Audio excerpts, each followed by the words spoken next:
to Janelle's kitchen. Molly and Janelle from Two Moms, Two Gardens, and we're so glad you're here today. Today we are gearing up for cold and flu season.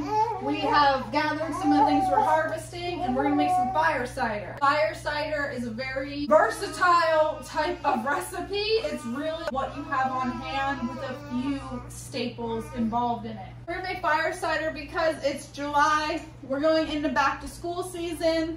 Our kids are homeschooled, but that does not mean they're not going to get sick. They go to the parks, they go, to different places. So once these kids get back to school next month, they're going to start catching some colds. So we're going to be ready for it. We're going to make fire cider and we're going to show y'all how we're going to do it. So we have some ginger that's been ground in the food processor. Garlic that's been minced also. Various kinds of hot peppers. Pretty much just different kinds of jalapenos. We have some onion, lemon. So we're gonna mix all this together with apple cider vinegar. The reason we're using all these ingredients and this is a fermented product. So garlic is a good anti-inflammatory as well as ginger. The ginger and the peppers are good expectorants. I wanted to add horseradish to this, but unfortunately I could not source any fresh horseradish. Right now we're using what we have, which is the great thing about fire cider. So fire cider really is a versatile remedy, really. The main staples of it are like garlic, ginger, onion, hot peppers. We're gonna add some lemon into taste. Really what you're doing is looking for a bunch of anti-inflammatory, antioxidant type of properties from foods that are going to help support your body as we move into cold and flu season. If you do get sick, it's going to help support your body. We have a jar for each household. Let's show you how we do this. There's really no exact science to this, which is really the beauty of it. There's really no measurements. We're just going to throw it in. We're going to fill it to the brim with apple cider vinegar, and then we're going to cover it from there. We're going to let it sit for 6 weeks.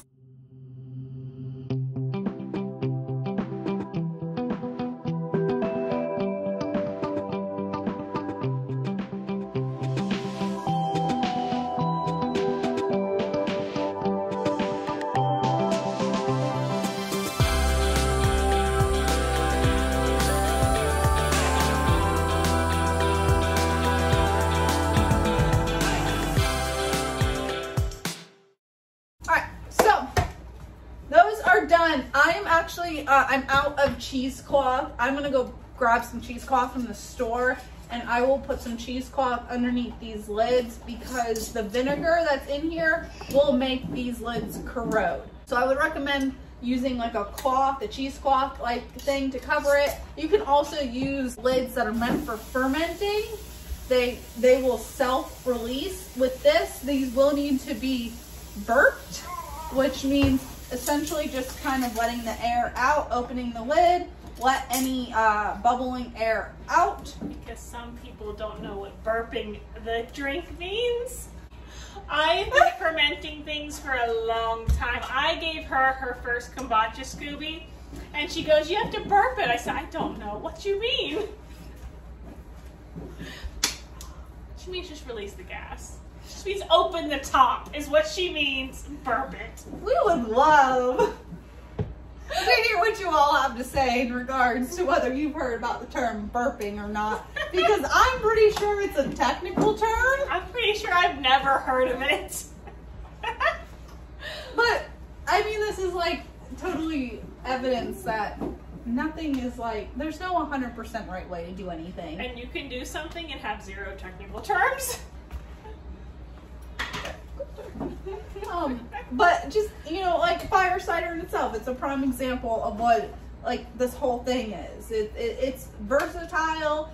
There's not a standard recipe for it. It's kind of what you have on hand, which is exactly what we did. There's kind of a rough recipe and you just follow it for what you have. We're gonna let this sit on the counter. It doesn't have to sit in the fridge or anything like that. You can, your pantry. Yeah, I'm gonna put it in the pantry. Room temperature is totally fine for this. Like I said, we're gonna do 6-week ferment. I'm gonna burp it probably every day starting off. She's gonna burp it? I'm gonna burp it.